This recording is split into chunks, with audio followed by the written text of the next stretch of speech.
હવે ધીરે ધીરે ગરમી વધવાની શક્યતા રહે છે. જોકે પશ્ચિમ વિક્ષોભ હટી જતાં થોડા ઠંડા પવન આવવાની શક્યતા રહેશે.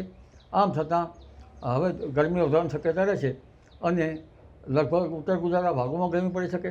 મધ્ય ગુજરાતના ભાગોમાં લઘુત્તમ તાપમાન મહત્તમ તાપમાન 37 ડિગ્રી સેલ્સિયસ અને લઘુત્તમ તાપમાન 18 ડિગ્રી સેલ્સિયસ આસપાસ રહેવાની શક્યતા રહે છે. અને ધીરે ધીરે ફેબ્રુઆરી અંત સુધીમાં તો કેટલાક ભાગોમાં 36 થી 40 ડિગ્રી સેલ્સિયસ જેવું મહત્તમ ઉષ્ણતામાન તાપમાન થતાં પંખા અને એસી ચાલુ કરવા પણ નોબત આવી શકે. કારણ કે આ વખતે ફેબ્રુઆરી માસમાં પણ માર્ચ માસ જેવી ગરમી પડવાની શક્યતા રહેશે.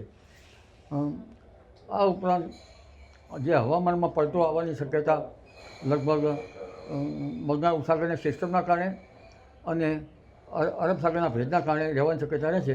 જેથી દક્ષિણ ગુજરાતના ભાગોમાં આવાડા વલસાડના ભાગમાં સુરત નવસારીના ભાગમાં વાદળવાળું કે છાંટા થવાની શક્યતા રહેશે.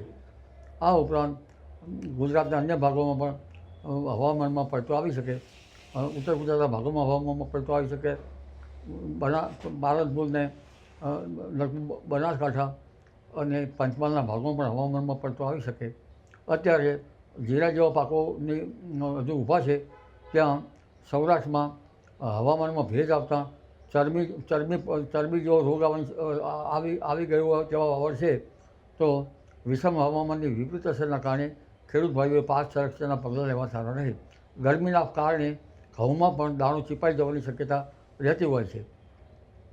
એટલે બદલાતા હવામાનમાં ખેડૂત ભાઈઓએ કાળજી રાખવાની શક્યતા રહેશે. કારણ કે હવે એક પછી એક વેસ્ટર્ન ડિસ્ટર્બન્સ ફેબ્રુઆરીના અંતમાં અને માર્ચ માસમાં આવવાની પણ શક્યતા રહેશે. જી.